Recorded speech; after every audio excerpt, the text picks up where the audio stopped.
Thanks for coming, everyone, and welcome to ASPI this evening. My name's David Wroe. I'm the Strategic Communications Director here at ASPI. I'd like to start by acknowledging the Ngunnawal people as traditional custodians of the land we're meeting on, and to acknowledge and respect their continuing culture and the contribution they make to the life of this city and this region. Welcome to Canada's High Commissioner Julie Sunday, as well as the Ambassador to Colombia, Diego Cadena, and other diplomatic representatives here tonight. As well as my day job, I am a amateur wannabe know-all on AI. I think it's the most consequential technology we will ever invent, not just one of the most, but the most consequential. Hence, I'm very grateful to everyone for coming tonight, because I think this is the most important conversation and set of conversations we can be having. It's very much up to us to determine how we shape this period and this transition. It will either be the best or the worst thing that ever happens to us. That's my 2 cents worth. I am pleased to welcome two actual experts, however, all the way from Canada, Dr. Mark Schaan. Mark is Canada's Deputy Secretary to the Cabinet for Artificial Intelligence, which is a role he's held since July 2024. This means he's the government's point person on Canada's AI agenda, helping to position Canada for leadership in its responsible development and use of AI. He's had a long career in public service, mostly in science and innovation. Also, welcome to Sarah Carney. Sarah is National Technology Officer for Microsoft Australia and New Zealand. She's also the responsible AI lead for Microsoft ANZ and a member of Microsoft's regional AI product Red Team. Previously, Sarah served in the Australian Army and has had a wide and varied, very varied, I read, career, including attending ballet for a living.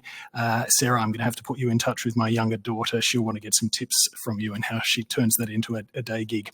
Now, Julie, the High Commissioner, is going to give us a few thoughts first of all, and then she's going to hand over to Mark for some opening remarks on AI.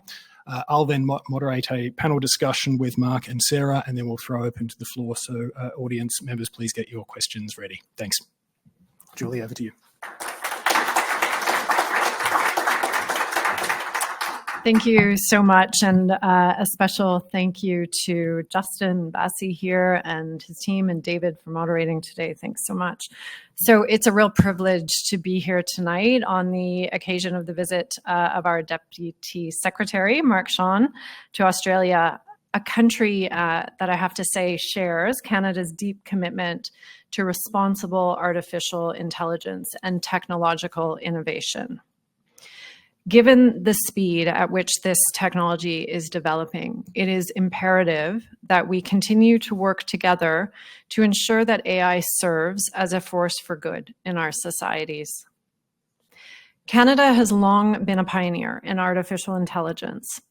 We were the first country in the world to launch a national AI strategy in 2017.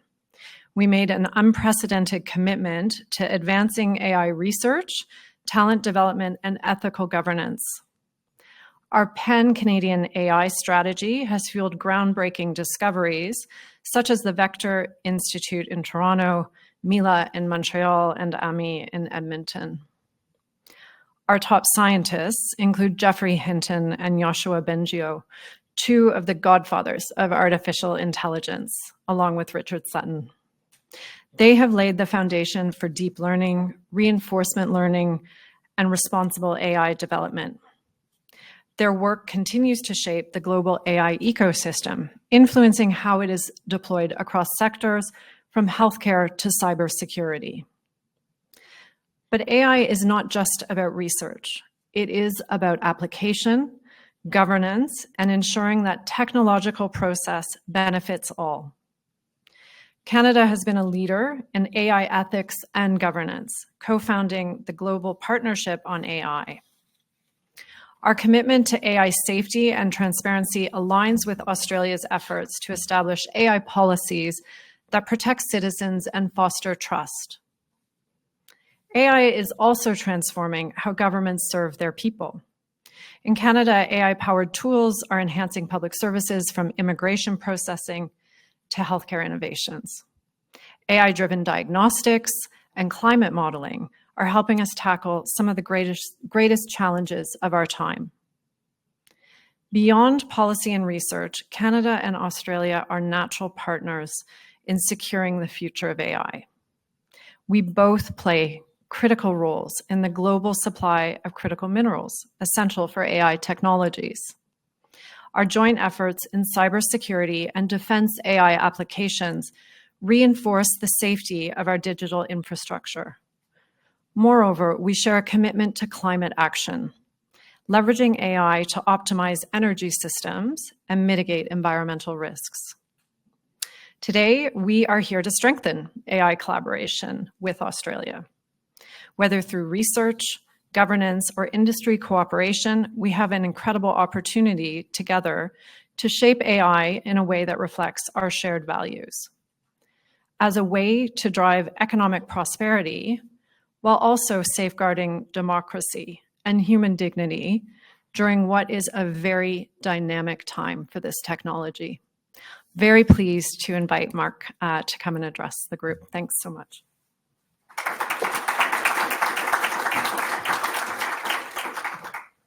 Thanks so much, Julie, and thanks to ASPI for the kind invitation. It is my first day on my first trip ever to Australia, so I feel very privileged and lucky to be with you this evening. I'll be brief because I think the more interesting part of tonight will be the dynamic conversation I know we'll have. But I thought maybe I would just sketch out a little bit about my role and then allow us to get into a more kind of robust conversation about some of the implications of artificial intelligence, particularly from an economic, security, and international perspective. As noted, I'm the first Deputy Secretary to the Cabinet for Artificial Intelligence. As I usually like to say, the role has existed for as long as I've been in it, which is not very long.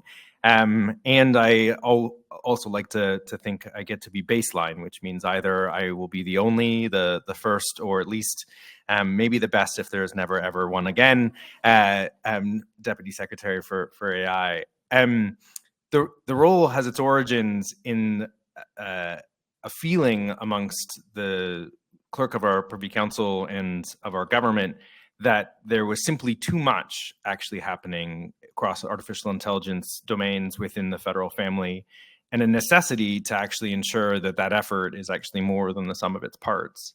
And so I was instructed essentially with a mandate to quote unquote seize Canada's leadership in artificial intelligence, which is a daunting and exciting task. And one I probed as to what the constraints on that mandate was. I was humbled and mildly worried by the answer, which was there are none, essentially. So when pushed, is this about artificial intelligence in public service delivery or in the institutions of the bureaucracy? The answer was yes. And the answer to the question of whether or not this was artificial intelligence in the Canadian economy, the answer was also yes. And whether or not this was artificial intelligence in international and security conversations, the answer was also yes. And so the breadth is welcome, but I think the rationale for it is actually because these are interconnected conversations. The rate at which we adopt AI within our public services is actually akin to some of the tool availability and the adoption paths of our own companies. And the guardrails we put around it for responsible use and application within a governmental context need to be thought through and mimicked in some ways across the conversations we have about the safety and security in the public, in the private sector. And the reality is that this is by its very dimension an international general application technology, one that cannot be constrained by national borders and one that cannot be constrained by user experience in some sort of siloized manner. And so in some ways, it's only natural that our approach to how we attack this subject is actually by being as broad as possible at outset. That said, I think we will get into some of the very specific topics at hand. And we've tried as a secretariat to boil that down to areas where we think that we can be most impactful. So as I've said in a number of cases, I kind of take two things to heart as I think about the mandate. One is that AI must and has been for Canada a long game. And so while there is a natural tendency to think about this moment at the top of the hype cycle as one that we need to be absolutely knee-jerk and react to. I think it is helpful to take a step back and think about how we actually think about this from a strategic and much more longer-term basis. And my grounding for that, I think, is reasoned, which is that it was 42 years ago this year that the Canadian Institutes for Advanced Research first funded the neural net program of research, buoyed by at the time, a young researcher by the name of Geoffrey Hinton, who was already noted. And 42 years ago, it's worth noting that artificial intelligence was not the commonplace understanding of a technology that's time had come. Artificial intelligence 42 years ago, and the notion that there was natural relationships that machines could help see between various items and various aspects of how we understand, was not, in fact, solid science. It was in many ways seen as a lark. And 42 years later, we find ourselves in a world in which this technology is absolutely impacting our everyday well-being, our goings-on, and our livelihoods. Many of us got here today with AI-assisted mapping technologies.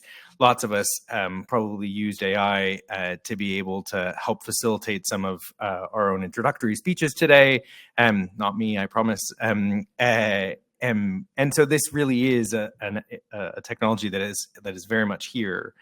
And that young, plucky scientist from 42 years ago is now a Nobel Prize winner. And something even more remarkable, because it's one thing for a computer scientist to win an award, it's another for a computer scientist to win a Nobel Prize in physics. So as I say, I'm heartened by the fact that this is a long game, and one that we're going to have to be both near-term and long-term about in all of our concrete reactions. I think the other is that we will need to be strategic in the ways in which we actually find where we can have the most impact. And I think we'll get into a bunch of these topics tonight. There is 1,000 points of light that are currently out there in the world of AI applications, in a government context, in an international context, in a public service context. And I think we need to find, and certainly the task that the Secretariat has set for itself is, where can we band together some of those lights to actually guide pathways forward? Where can we actually be impactful? We think that's in the world of skills and talent, and in labor force planning. We think that's in the world of infrastructure. We think that's in security and safety. We think that's in international and multi-stakeholder fora. And we think that's in adoption, particularly at both the level of routine back office applications, but also in signature adoptions. But the world as we know it of AI is changing every day in ways that we are going to be pushed to react to. In just the last 3 weeks, in fact, even just in the last 72 hours, the overall makeup of the conversation of AI continues to shift. Whether it's new capabilities in the hands of hostile state actors, or new tools available to consumers, or new geopolitical positions from some of the most significant developers and deployers, all of which have occurred within the last week. I think it's a reminder of the fact that we're going to need to stay with some fidelity to this notion of what it is that we are trying to do, which is hopefully to maximize the possibilities of this technology for our citizens and our populations, and to minimize and mitigate its risks and harms, which are in fact real. And so that's the task that I think we have before us, but one that I know we cannot do alone, which is why I'm super excited to be on this trip, in part because I think that there is incredible common cause between where Australia stands and where Canada stands, to be able to potentially form quiet coalitions that actually can advance this technology in ways that will continue to ensure its efficacy, its responsibility, but also its good. And so with that, I'm really excited to be here and looking forward to the conversation.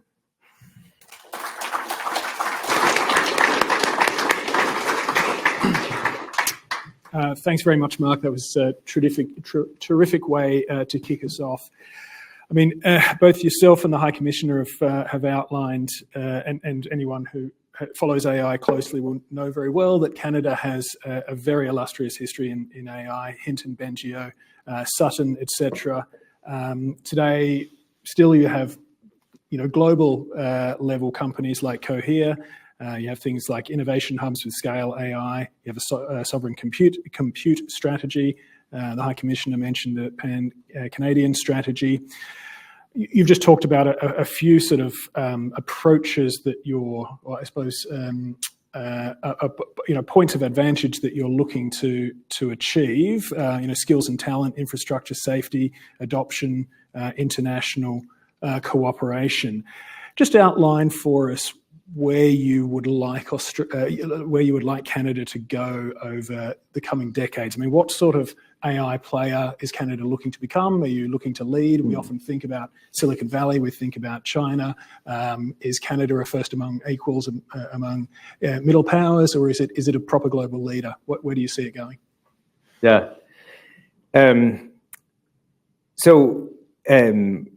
I have a number of aspirations for where I hope Canada can get to with artificial intelligence. One is, I really do hope that Canada continue to be a contributor to the research and thoughtful application of the technology itself, something that I think we have put a very strong stake in, but I think we'll need to continue. But I think interestingly, and I think there's some dovetails with Australia in this, is artificial intelligence holds the prospects of actually being a differential for us in a way that previous technologies have not. Canada has an extraordinarily rich history of being at the forefront of the development of new tools and approaches. And it's actually not even just specific to technology. It's actually, if you look at international treaties, if you look at technological forces, research, there's often a Canadian somewhere behind one of those novel new tools or applications that's occurred. The challenging reality for Canada is that we often are not the reapers of the rewards of the thing for which we've been at the forefront of the development of. There are lots of those international treaties that were penned by Canadians for which Canada was not a signatory to the convention for lots of years. And as it relates to technology, it is a very broken history of being at the forefront of an invention only to see ourselves surpassed and usurped as it relates to the actual reaping of rewards from the rent that the technology pays. And so I'm very hopeful that this technology could actually be different than previous ones. And I think about that in two ways. So Canada has a long-standing productivity problem. It's existed for more than 4 decades. And it exists for a whole host of reasons. Notwithstanding the fact, well, in light of the fact actually, or kind of related to the fact that a huge chunk of our gross domestic product in Canada is made up of industries that haven't necessarily needed to be at the forefront of innovation in order to be profitable. And that's not to say that those aren't industries that are not capital intensive or that actually require new technology. They do. So whether it's in natural resources or in forestry or in telecom or in financial services, these often are things that need new tech. It's just that you don't actually have to invent the tech to be profitable in those spaces. And so I am hopeful that this is one space where actually the opportunity of the technology can take what has been a long-standing challenge within our own economy to be able to actually reap those benefits.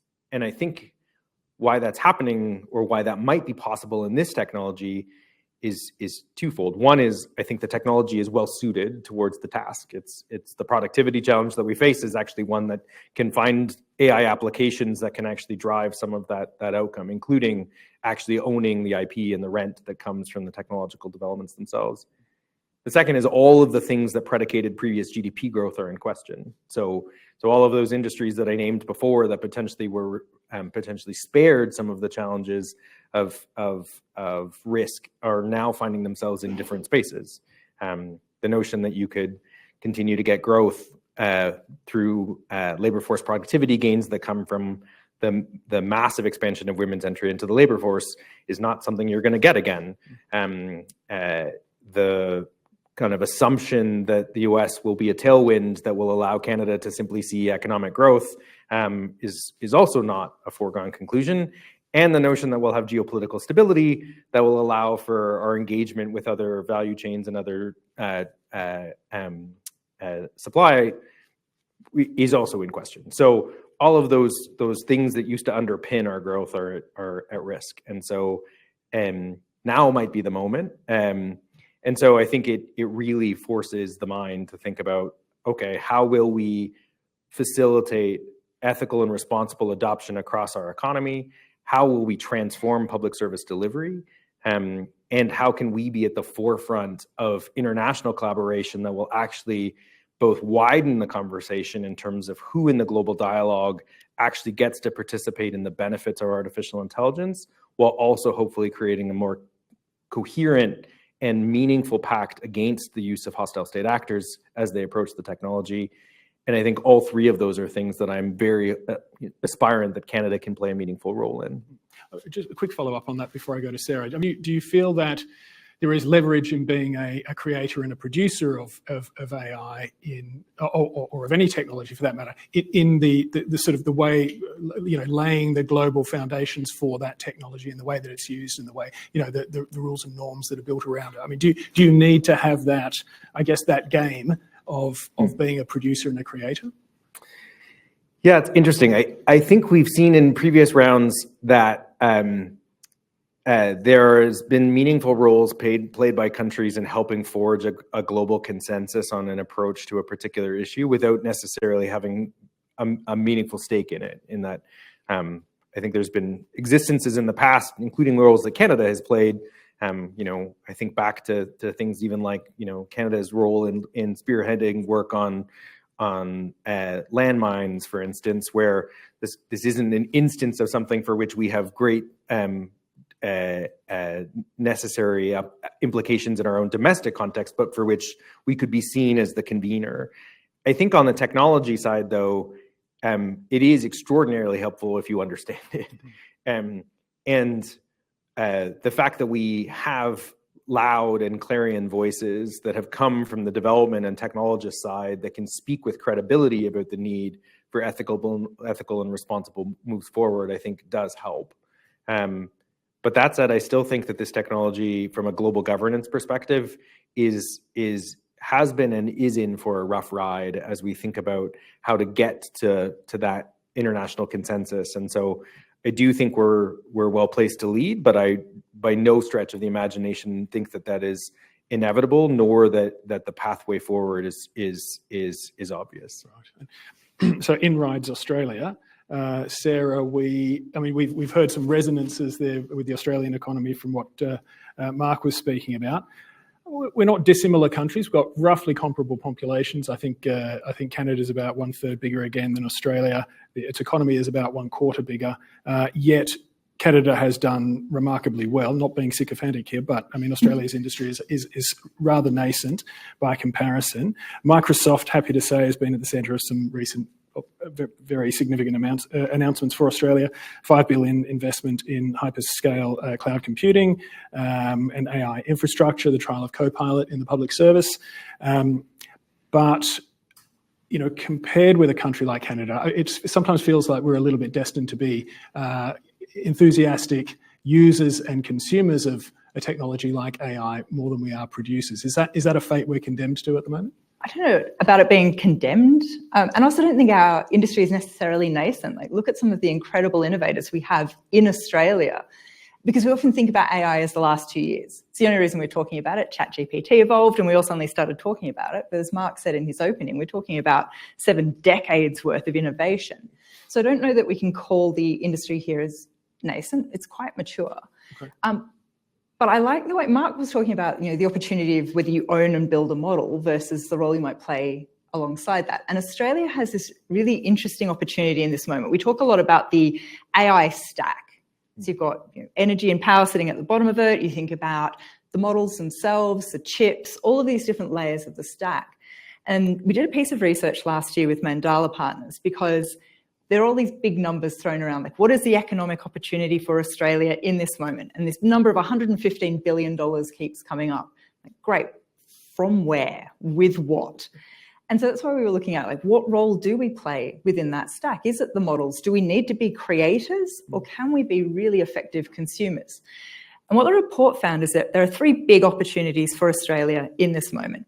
The first is really obvious: applications. We are amazing application developers. All you've got to do is look at Canva, Atlassian, Harrison AI. We have so many amazing AI companies that create incredible AI-infused apps. So applications is a really obvious place for us to play and lead. The second place, perhaps not as obvious, is data. We have some really interesting pure data sets here. And you actually talked to it a bit, David, around the population we have. We're English speaking predominantly. It actually provides really interesting data, and that's something that we could potentially tap into. You think about our agricultural background and the data we have in that space. Often other countries come here to test their technology because it's a great testing ground. So our data is a really interesting opportunity for us if we find a way to monetize that effectively and make sure that the owners of that data are remunerated effectively for it. But the final one I think is really interesting is data centers. So you may not realize that Australia actually has the 2nd highest number of data centers in the whole of the Asia Pacific region. We already act as a hub for the provision of these services across the region. We have more data centers than Russia. And so data centers are actually a real opportunity for us to play a significant role as all the countries around us look to expand, but don't have the same environment we have. We have a relatively politically stable environment. We have pretty good renewable energy opportunity. And there's this great moment of being able to tie those 2 things together. Can we play out the sustainability opportunity off the back of the AI opportunity and link it to data centers and turn that into something that Australia can be uniquely leveraged and positioned to actually step into? So for me, I think it's really fascinating. Those 3 things don't even talk to the need to be a creator of a model or an owner of a model. And I think we can all reflect on the fact that I don't know about you, Mark, but I have never seen a technology adopted as fast as generative AI or commoditized as fast as generative AI. And so being a model creator is not necessarily where the opportunity lies, as the commoditization of that rapidly expands. This time a year ago, Microsoft was talking about 20 models that we had available through Azure. It's 1,800 models we have available through Azure at the moment. They're not Microsoft models. Those are 1,800 models that people have created in the last 2 years. Do we want to be one of 1,800, or do we want to be uniquely placed to pick the thing that others aren't doing yet? Okay. I mean, you might unpack a little bit where do you see the demonstration of maturity there? I mean, I think of Atlassian as a sort of software company, effectively, a Canva as a sort of software and application company. Of course, they both use AI as most big tech companies do. I mean, how do you see that maturity demonstrated? Yeah, I'll use Harrison AI actually, because Harrison's a really interesting one. The government's just invested into Harrison, and they have created a series of applications for medical practitioners. The ability to understand what's in X-rays more effectively, to understand what's in scans more effectively, to detect trends and things within those. But I think perhaps what you're alluding to is that the ecosystem here perhaps isn't as strong as elsewhere. So when we talk about Silicon Valley, there's a reason Silicon Valley is Silicon Valley, and it's not because it just happens to be a nice place to be, but it brings together education and investment and a startup community so that it almost becomes this wonderful self-fulfilling cycle. And perhaps that's the piece that Australia needs to look at more, is how do we encourage more research and development? How do we make sure we're investing into that in the country more effectively? How do we build that kind of ecosystem where we're attracting capital to actually support those startups? And so that to me is the opportunity for Australia to do more, because what we see is that so many of these organisations having to go overseas to either test their product or to get investment in that. I want to go sort of utopian sci-fi for a moment here and just project forward perhaps to say, the middle of the century or second half of the century. I mean, we all know it's going to transform the economy, it's going to transform everything, but what's your ideal vision, perhaps Mark, starting with you, for the second half of this century of what an AI-supported global economy looks like? Go wild and just tell us what your best imaginings are. You're finding me at a particularly interesting moment. So I've and I think we'll talk about this later, but I came here from Paris, where I was at the AI Action Summit was there with our prime minister, and we spent most of the time in bilaterals with the leading thinkers and the leading CEOs of all of the largest AI companies in the world. Some of whom are extraordinarily dystopian, and some of whom are extraordinarily optimistic. So I'm filled with all sorts of kind of dread as I think about. So I'll try and think about what would good look like from my perspective. I already talked about the productivity advantage, but maybe I'll talk a little bit about what I think that actually means.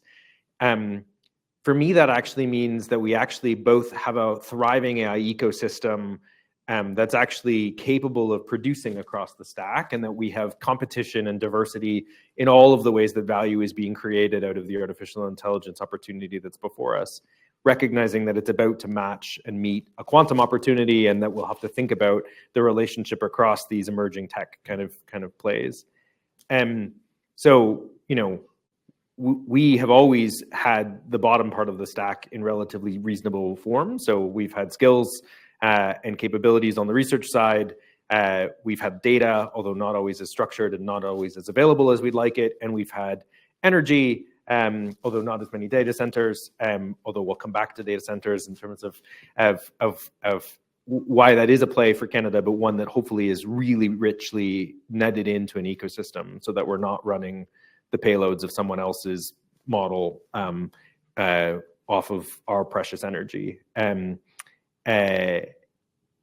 The rest of the stack in terms of models, we have one big play in models in Canada. We have Cohere, which is amazing, one of the only models that can be installed on-prem and air-gapped, and has both security capabilities and happens to have an ownership structure that doesn't behold it to a large tech giant, which means it has a certain amount of flexibility, and that's not a shot at Microsoft.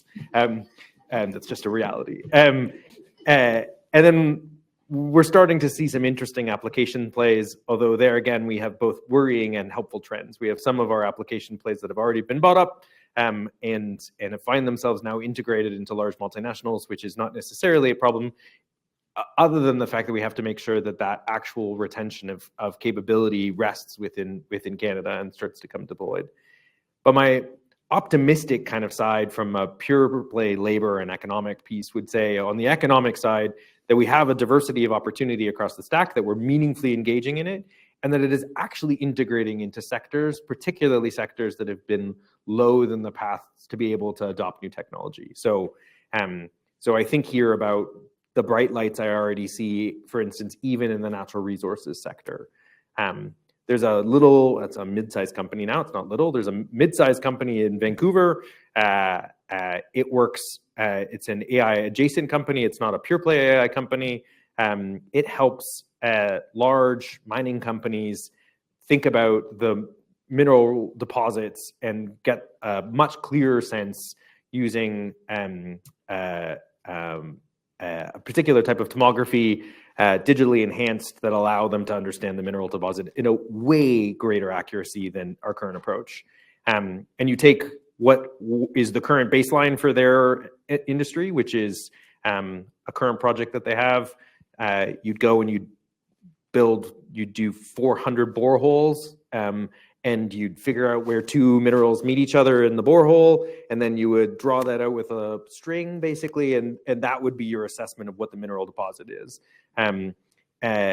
With muon tomography and AI, we actually have like a clear picture from a CAT scan that actually tells us exactly what that mineral deposit is, and more importantly, we actually can understand how that mineral deposit changes as we actually continue to mine, because actually it's not fixed. So in forestry, in mining, in fisheries, in agriculture, in financial services, in telecom, we actually would see AI applications coming to bear. And then in public services, we'd actually similarly see public satisfaction grow, because we'd actually be able to meaningfully move it forward. On the labor side, I think we would reach a true level of augmentation that I think preserves human value add and creates more integrated human-machine interactive systems. my fear is that we are doing what we have often done, which is that we are automating current human processes, which is not the same thing as artificial intelligence. And so taking the process by which 40 humans currently touch a file and think about how a computer can touch a file 40 times with the same types of current workflow is not actual improvement. The exciting opportunity of artificial intelligence is to go to outcomes and actually say, what are we solving for? And how do I design around the outcome and actually not care about our current process, but actually imagine what process we would need to put in place to be able to get to that outcome? And that is exciting and motivates workers. It's been fascinating, and I think we'll talk about workers, but that's an exciting way in which people actually want to engage with the technology as opposed to seeing it as displacement, because it gives them the smartest and best tools to be able to do the job that they actually care about. But it also helps your economy because it actually creates that symbiotic state between where humans are best placed and where machines are best placed. So that's where I'm most excited for. And then in the kind of dystopian piece, we've also somehow managed in that 50 years down the road to ensure that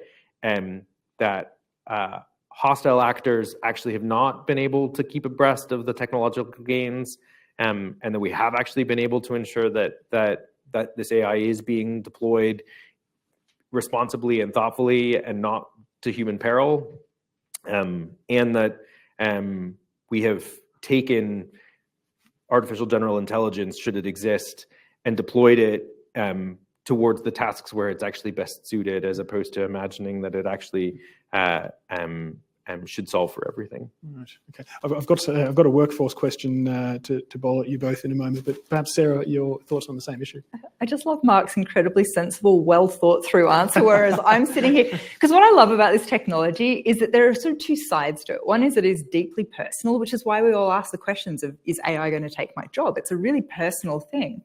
But there is also this wonderful business and national opportunity. So I went to the personal side of things. You've talked about this wonderful national opportunity. I'm like, I really do want that AI-infused robot to unstack the dishwasher for me. Like, I'm an AI optimist. And I think if we look forward into that second half of the century, as you set us the challenge, David, what I hope for is better health outcomes for everybody, because we actually can create more access to services, because the reality is that we cannot scale our medical services as they stand. And the same goes for education. We can't get enough teachers in all the places where we need that. And so hoping for all of those wonderful, that we get the controls right and we think about responsibility and we get all of that balance the way it needs to be, that then gives us that opportunity of education for everyone in the form that they need it.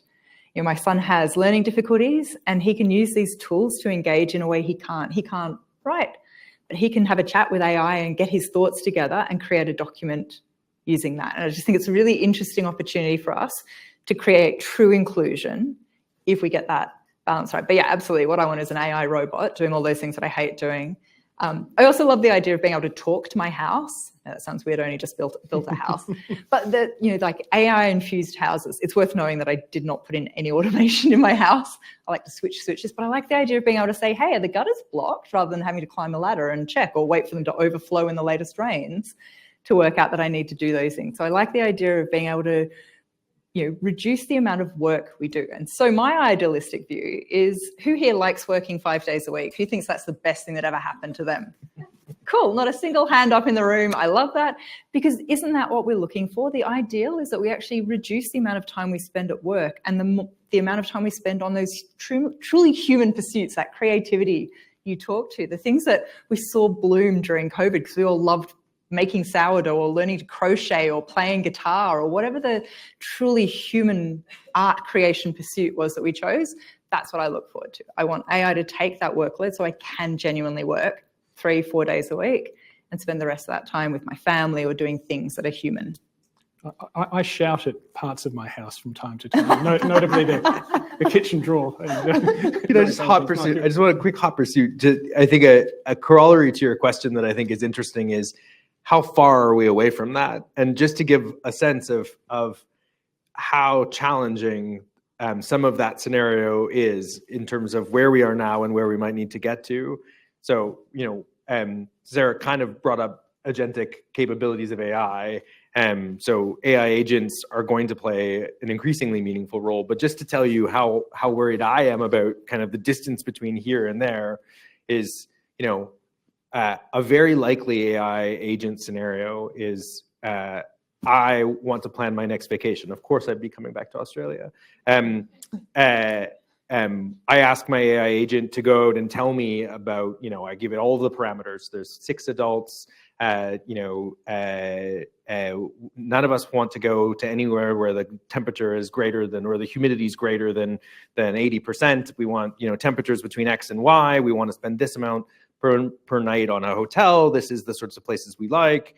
And I give it my credit card. And I tell them which flights which airports I don't want to transfer through. This is an amazing feat of AI agency that can actually come through. Now my AI agent goes out and starts talking to all of the other AI agents that are actually the kind of arms of the companies I'm likely to deal with. So Booking.com and Hotels.com and Expedia and all of the airlines. But just to tell you how far away we are from a capability of being able to actually be in that world is when my agent deals with the agent that it thinks is Air Canada, but it turns out is actually an extraordinarily well-manifest foil that is actually acting on behalf of hopefully a scam artist, but maybe a hostile state actor. Whose liability is it for the fact that I just spent $4,300 on flights that don't exist? Our privacy laws are currently completely incapable of being able to understand what a disclosure to an AI agent is to then deal with another AI agent. And so this nice kind of wonderful environment where it can unstack our dishwasher and where it can plan the perfect vacation to Australia in February of 2026, I'm planning it already, is not like the work that has to happen between now and then around what the skills, reskilling and upskilling is for the labor force, what the law and legal implications of that are, what we have to think about from a liability perspective, and how we actually create constraints around the kind of economic movement of that is all still really challenging. And I think is the hard work that's actually between now and then that I think is easy to forget, but hopefully very important for those of us, particularly in government. I mean, the number of areas, pardon me, where I feel we're not socially, legislatively, regulatorily in any way prepared, remotely prepared. It's frightening to start to count them. But I guess the most profound one for me perhaps goes back to something that Sarah was saying, was how wonderful it would be to work 3 days a week. I couldn't agree more, but I worry a little bit about whether we have the political and social mechanisms in place where we support average people to actually do that. I mean, the redistribution of transfers of wealth and these sorts of things, ownership and everybody having a share in that dramatically raised productivity that mightn't necessarily involve human labor. I'm a little bit worried about where that's going to go. I did watch the speeches in Paris, where we had J.D. Vance speaking and we had Justin Trudeau speaking, and I watched those back to back, and you could not find 2 more different men giving 2 more different speeches. But where there was, interestingly, an intersection was that they both talked about putting workers at the centre of AI development. Sounds wonderful. I've yet to see a convincing story about exactly how we do that. And I suppose the pessimist in me still thinks that as we approach systems that will be as good or better than human beings at almost or every task that is useful for us, what we've got left after our muscles and all of our other things are no longer very useful to us is our brains. And I'm a little bit worried about the replacement of those. Now, Mark, you gave me some hope with what you were talking about there with what was it? Complementing and enhancing, I think, rather than replacing. But I'm still a little bit. I'm a bit more of a dystopian on that front. Perhaps a response from both I think Mark framed this up in his opening comments, where it's the classic, just because you can doesn't mean you should. So there are lots of things that AI can do, but should it? And I think that's the powerful question that we need to be asking ourselves. And I see organisations doing it in a really nice way. There's a university in Australia that's known for the last 3 years with 97% certainty that a student's going to fail. What do they do with that information? If I walk up to you and say, you're going to fail, does that become a self-fulfilling prophecy because now you're like, I'm going to fail. Sorry, you're not going to fail, you're great. Just because you can doesn't mean you should. And so that plays into that whole piece where you put workers at the centre. So we could put AI everywhere. That would be a terrible, terrible choice for us to make. And I think that's the thing that I see governments doing well at the moment. I think it's what Australia's taken is, how do we put in place the right guardrails? How do we think about humanity at the core of that and make the choices of what is high risk and where does this belong? And does it have a fundamental impact on human rights or psychological or sociological impacts on individuals? Like, those are the kind of questions I see government facing into, and that's what we need to then take this further. Okay. I may offer sort of thoughts in three sort of dimensions. So one is lots of the analysis that's been done on artificial intelligence's implications for the labor force have been extraordinarily simplistic. So they've mostly relied on a pure exposure assessment, which is to say, what is the nature of the tasks associated with this function and how replicable are they and whether or not they could be taken over by AI. The Bank of Canada has been more nuanced and thoughtful in my mind in introducing a secondary construct that I think has been useful, which is the degree to which the profession is or can shield itself from artificial intelligence, which I think is helpful as we think about labor market analysis and AI.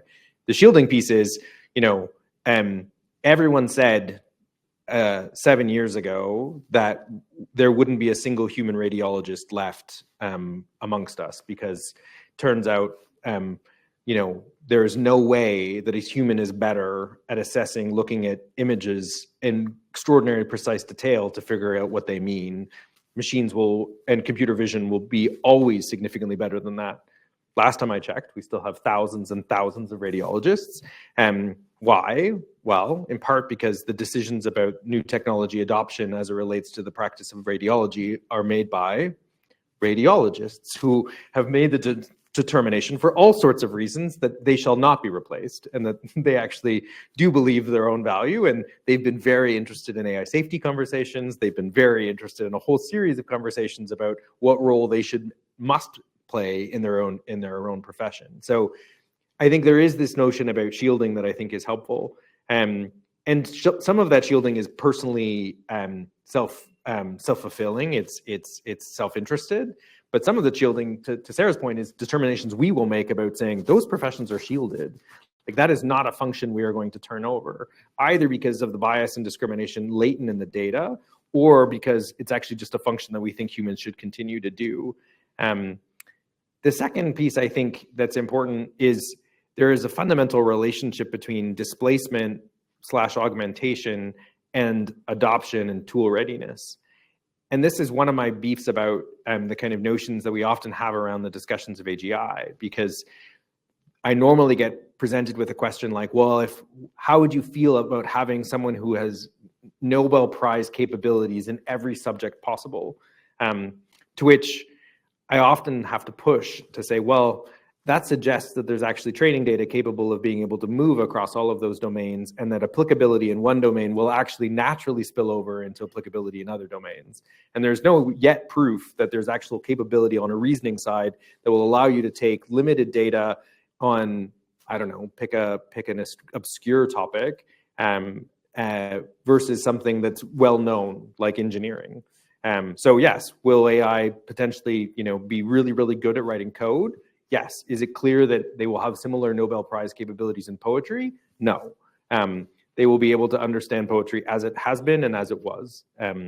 So in many of these cases, there is no market opportunity to produce the tool that will actually displace the human, nor is there a necessary pathway for the adoption of that tool by the industry themselves. And this is where there is this fundamental tension that I'm, on my one hand, super hopeful that we're going to see all these sectoral applications in places we haven't seen before. But on the other hand, a recognition that it is sectoral adoption that will in many ways determine what actual labor market displacement looks like. And then the third thing I'd say is the pathway for reskilling and upskilling into AI augmented labor markets is much more complicated than I think we give it credit for. I think even when there is tool readiness, when we've actually got an application layer that's built out for a given sector, that's proven capable and responsible, and that we actually want to deploy it, and we have a sector willing to do it, the notion that you can just hit an on switch and suddenly that it comes without thinking about the reskilling and upskilling of the very particular professions, never mind the regulatory structure. So this is always the very interesting question that in conversation I have in a public service context is, imagine the future of transportation regulation inspection. Let's imagine what the future of a food inspector looks like in an AI augmented workforce. So first of all, let's imagine that there's a tool. So can I get a digital twin readout of where my next airplane failure is likely to happen, and make sure that we've actually anticipated that from an inspection basis, as opposed to the current reality, which is that we send people out to physically look at goods and figure out whether or not they're going to be bad. The regulatory structure currently doesn't allow for that, at least in the Canadian case. And moreover, the current transportation regulator is not yet at all skilled to be able to play that kind of function versus the function that they currently play, which is going out to the manufacturing site of a plane and saying, nope, that's going to break. That's okay. So that journey is long. So I'm with you that there is the possibility for dystopia, but I think there is shielding, I think there is adoption, and I think there is reskilling and upskilling capabilities that are actually potentially going to make this a longer play out. And I think we need to use that bot time extraordinarily well to actually have a sophisticated conversation about where, when, why, and how. Okay. Can I share a little bit?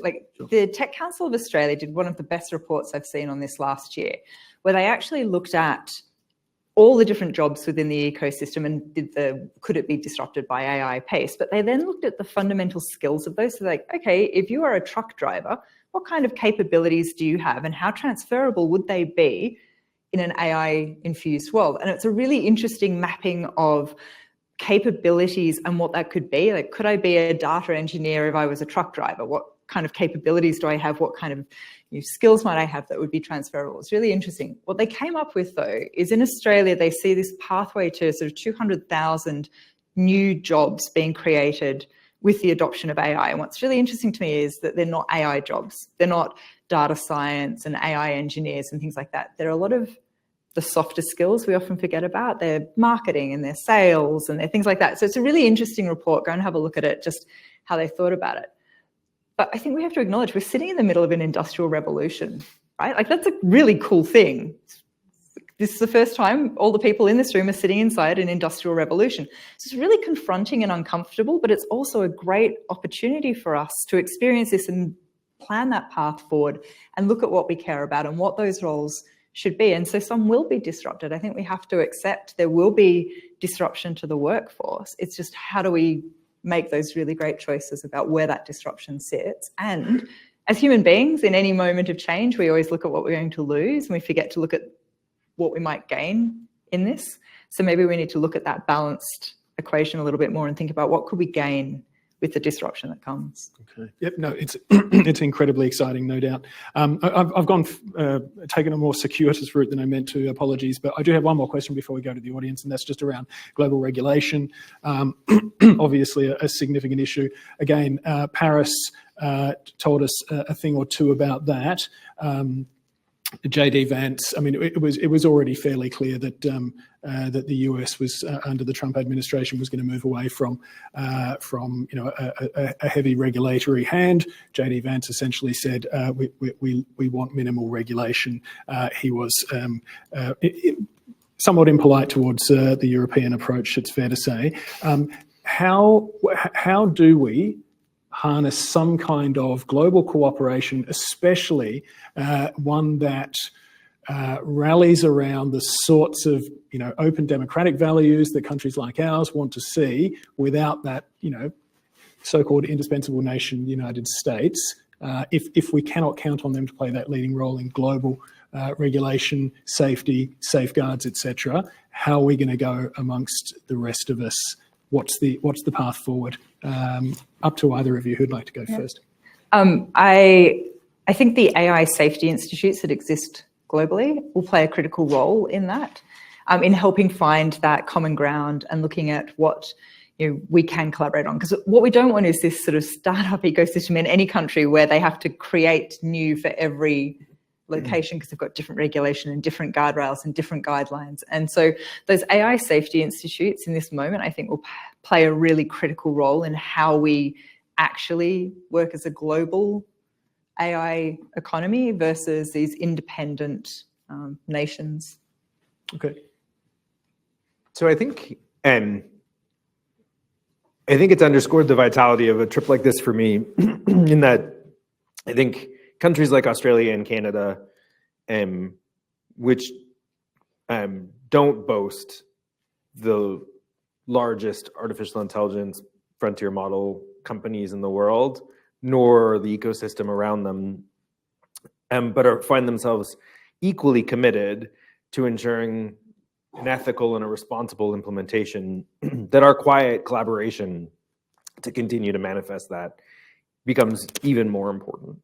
And I say quiet cooperation in part because I don't know that it necessarily needs yet another new process function layered on top of what is already a very crowded international governance space where there is no shortage of movements, principles, frameworks, and organizations all suggesting that they will be the one to rally everyone around to get us to a good space. And, I think it is important to say out loud, though, that voracious, unfettered, unregulated appetite for AI competencies and capacities in the hands of hostile state actors is widely acknowledged by everyone to be a threat, and one that I think we can find common ground in fighting. That said, I would also add that I think there are many of us within the global community who would say that unfettered, voracious, unregulated appetite for AI capabilities, even in the hands of a benevolent ally, is also a threat. And it's a threat for a few reasons, because one, we have to recognize that the trust from the consumer and the citizen remains extraordinarily fragile. And the notion that their desire for innovation at all costs is actually far less than what it might seem. And that I have long said that we are one algorithmic failure or one much larger data breach away from creating a generation of Luddites who keep their data under their technical digital mattress, or who fear the use of the technology and fail to adopt. And so I see that as far more precarious and therefore fundamentally related to the ethics and responsible, not to stand in the way of progress, but actually to enhance progress, because actually it is the way in which we will get to a good spot. And so I think it just behooves those of us who feel that way to find those moments for quiet cooperation to ensure that there is an ethical and responsible conversation that continues, and that we are working with those who are seeking help and assistance in compliance. While we may not find unanimity or anything close to consensus in the international community about a standard for global governance or clear and hard and fast rules that all of us will adopt for interoperability purposes, I do think that there is a way in which we can continue to take the clear kernel we all agree on, which is there are risks and harms that we must prevent, and there are companies large and small who are keen to understand how they can meaningfully demonstrate their compliance with that aim to their consumer and to governments. And there are governments who see that as fundamental to the AI journey. And so how do we latch on to that kernel that I think we can all agree on in both directions? One is let's keep it away from the hostile state actors. And the second is let's do it together so that we can actually pave a way for which this technology can reach its full value. Thank you very much. All right, who has a question among the audience? Yes, sir, over there, please. Thank you for There's a roving mic just behind you there. Thanks. that. My name's Rajiv Shah. I'm an ASPI fellow. You made a comment, actually, Sarah. You said we're sort of living through an industrial revolution. And some of us, including myself, are old enough to remember that as I was growing up, there was a revolution about, computers being rolled out. And I remember being told that time that, we're going to have this great life of leisure. Computers are going to do everything for us. And, by now I'd be working a 3-day week or maybe less. And clearly it hasn't happened.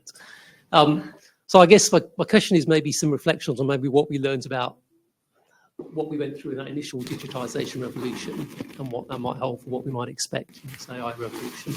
I was going to say, actually, Mark was touching on it in some of the comments he was making, and I didn't want to jump in, but it's that we never put the genie back in the bottle. We often step into innovation and we don't think about what all of those intended or unintended consequences are. And I think that's why this moment is so important for us to get right that balance, because how many great technological innovations have happened in the last 20 years? Quite a few. How many of them have had the impacts that we expected them to have? Probably not a lot of them. And so I think that is, again, upon all of us to try and make those decisions more effectively, to really think through why this technology in this moment for this application, so that we actually do realize the benefits versus let's all get a PC, that'll be really cool, or let's all use social media, what could go wrong? This is a great moment for us to take that moment of pause. And that's why I love seeing, governments around the world doing exactly that. What is the impact to our people? And how do we make sure that we actually realize the benefit we hope to from this? I'd say two things, maybe. One, part of why the digital revolution didn't manifest in the ways that we were promised is in part because I don't think we actually fully democratized the capabilities of the digital revolution. And I'm not one to suggest that governments should control markets. That's not at all what I'm suggesting. But I will say that market forces alone will not actually result in those outcomes. Like that's not by the definition what market forces want for all sorts of reasons. And so I think we should look hard at some of the lessons of the last digital revolution for all sorts of reasons. One of them, I think, is we made architecture choices that we locked in at the planning and timing of the last digital revolution that I think upon further examination we might re-examine, and I worry about some of those lock-in choices we are making right now with artificial intelligence. The second, if I kind of get more philosophical and look not just at the digital revolution but at industrial revolutions more generally, there's one other piece that I think is vital as we think about what lessons we take forward. If one thinks about industrial revolutions over the course of history, they are marginalizing at outset, often for a not small proportion of the overall population who does not benefit from the gains felt by that revolution. And if we go backwards, we can actually see that the lag time between some form of equalization that occurs as a function of that revolution in its earliest formats was centuries, well, a century long to get to some form of equalization. The agrarian revolution took more than 100 years before we figured out a way in which to have the benefits of agrarianness without the necessity of slave labor. The industrial revolution took slightly less, 50 to 70 years before we had common labor standards and generalized approaches to how we should actually think about the possibilities of electricity gains, outputs, and humans working together in some sort of reasonable fashion. The AI revolution cannot take 100 years before we get to some form of equalization. So how do we actually think about that at the design stage now and try and shorten the grid as much as possible such that we're not in a world in which this is actually displaced and felt differently and divergently? And I think those are two important things I take with us is like, what are we locking in now that we don't even know? And how are we going to shorten that grid such that the benefits of this are actually felt far more widespread at outset, and that the harm of the revolution that comes to a certain proportion of the population is mitigated to the greatest degree possible at outset. All terrific points. I just want to add, because I think the marginalization piece is really important. Like, how many people have a PC globally? Like, still 50% of the world does not have access to the internet. So if we want to see this, exactly what you're talking to, this diffusion of technology globally, we have to think about who's being marginalized in this moment. And I think that's a really important challenge for all of us, is like, who are we marginalizing as we try and push forward in this moment? All right. We've gone over time. I'm going to take one more question. And did I see one? Sorry, I'll take this gentleman here. Thanks. So I'll be super quick. Basically, I think one roadblock to lots of the AI stuff is the data centers and the amount of power which they use. So you've got the economic issue with that could be costing more than the profits the companies are actually making from that. But then you've also got the environmental factor. What are your thoughts on that? So I spent a lot of time thinking about the data center challenge and the data center opportunity. Canada boasts itself as a home of clean growth and of abundant clean energy. So I think there is an opportunity there. What I would say more specifically, though, is I think about AI for energy and I think about energy for AI. And I think we need to be advancing both of those conversations in lockstep. So how do we make for more efficient chips? How do we actually think about chip design? How do we actually think about the actual engineering of data centers themselves? And then where do we put them? Those are all meaningful questions that actually have an environmental impact. There are countries around the world that are bidding to be a part of the AI value chain, countries that have conditions that are arguably the worst possible places to put data centers in terms of their climate and in terms of what fuels they're going to use to be able to fuel them. And I think we should be very thoughtful about those types of considerations. More poignantly, on the policy side, I've had to say out loud a lot of times in the last few months that data centers are not in and of themselves economically accretive. They are massive sucks of energy. And so if you're an energy provider, that's great. But if you're an economy, if you do a map by satellite of data centers, one thing you'll find very common and interesting about all of them is that almost none of them have a very large parking lot because they don't actually employ anybody. There's actually not that many people who work in data centers. And so again, I think for countries like ours, we have to ask ourselves the questions of whose payload are you running and how is that payload actually benefiting your own local ecosystem? So running the payload of data from someone else's model with someone else's data for someone else's profit gains with a massive suck on your energy is not in and of itself a goal. And so, at least for us.